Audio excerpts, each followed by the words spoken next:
My name is Lucius, and no, I'm not here to teach you how to live. I'm here to show you how this world actually works. They told you the world is fair. They told you that if you are patient, obedient, and good, things will eventually work out. That was not a lie born of cruelty. It was a lie born of necessity. Law 4. Fear is chosen over freedom. Not because freedom is forbidden, but because it is demanding. Freedom offers no instructions. It provides no guarantees. It does not explain outcomes in advance. Fear does. Fear narrows choices. It simplifies decisions. It replaces uncertainty with structure. In earlier times, fear was visible. It came from hunger, violence, and survival. It was external, immediate, and physical. In our time, fear has changed its form. It no longer looks like danger. It looks like responsibility. The responsibility to choose correctly, to say the right thing, to belong, to avoid mistakes that cannot be undone. Freedom requires judgment. Fear offers rules. Rules feel safer. This is why people rarely ask for freedom. They ask for guidance. They ask for clarity. They ask for protection from consequences. In our time, fear does not arrive as panic. It arrives as concern, as caution, as advice. It speaks softly and sounds reasonable. You should be careful. You should wait. You should think about how this will look. Fear does not need to threaten. It only needs to remind. A reminder of loss, of exclusion, of error, of standing alone without explanation. Freedom creates exposure. Fear creates cover. So people choose what feels manageable. They choose what feels approved. They choose what has already been decided. This is not cowardice. It is calculation. Freedom demands ownership of outcome. Fear offers shared responsibility. If everyone follows the same rule, no one is individually at fault.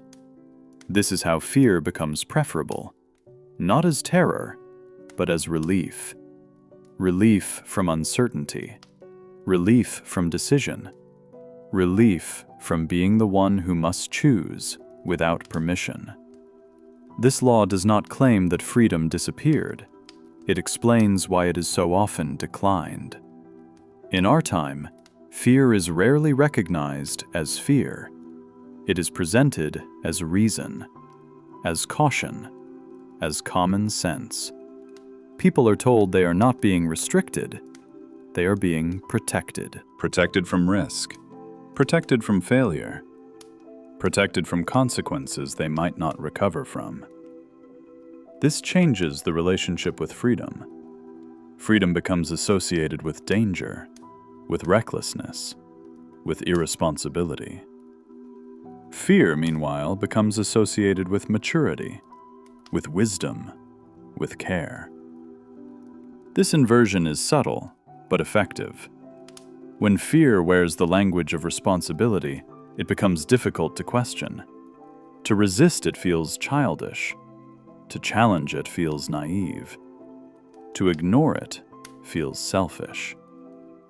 So people internalize it. They begin to regulate themselves. They hesitate before speaking. They reconsider before acting. They preemptively avoid choices that might place them outside accepted boundaries. No one needs to enforce this behavior. It sustains itself. Fear does not need to be loud. It only needs to be present often enough. A warning repeated becomes a rule. A rule repeated becomes habit. A habit repeated becomes character. This is how limitation feels voluntary. In our time, fear is rarely about immediate harm.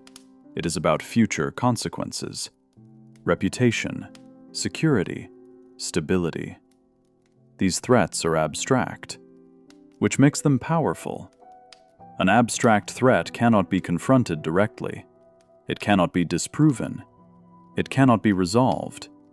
It can only be avoided. So people choose paths that minimize exposure. They choose predictability over possibility, approval over autonomy, safety over freedom. This choice is rarely framed as surrender. It is framed as intelligence. Be realistic. Don't risk too much. Think long-term. Fear does not argue against freedom. It redefines it. Freedom becomes the ability to choose correctly. Correctly becomes whatever avoids punishment. Punishment becomes anything that disrupts comfort. At this point, freedom still exists, but only within narrow, approved limits. Everything outside those limits feels reckless, not because it is, but because fear has been rehearsed long enough to feel true. This is how fear replaces force, not by command, but by consensus. In our time, fear no longer needs to forbid anything. It only needs to suggest. A suggestion is lighter than a command, easier to accept, easier to repeat, and easier to justify as personal choice. This is how fear becomes internal. People begin to anticipate consequences before they act. They imagine outcomes before they speak. They calculate reactions before they decide. Not because they are threatened, but because they are cautious. Caution feels intelligent. It feels responsible. It feels safe. But safety has a cost. The more fear is consulted, the less freedom is exercised. Not all at once. Gradually. Freedom is not removed. It is postponed. There is always a better time, a safer moment, a clearer signal, more information. And while people wait, structures remain unchanged. Fear thrives in this delay. It convinces individuals that restraint is wisdom, that hesitation is maturity, that obedience is stability. Over time, the absence of choice stops feeling like loss. It begins to feel like order. People adjust their expectations. They lower their range of action. They redefine freedom as comfort within limits. At this stage, fear no longer needs reinforcement. It has become part of decision-making itself. Choices are filtered automatically. Options are dismissed before being considered. Alternatives feel unrealistic without being examined. Freedom still exists in theory, but theory requires courage, and courage is inconvenient. Fear offers a simpler arrangement. It removes the burden of uncertainty. It distributes responsibility. It explains failure in advance. This is why fear outlasts force. Force creates resistance. Fear creates agreement. And agreement is quieter. This law does not argue that fear is evil. It explains why it is effective. Freedom is demanding. Fear is accommodating. When given the choice, most will select the option that asks less of them, and they will call it reason.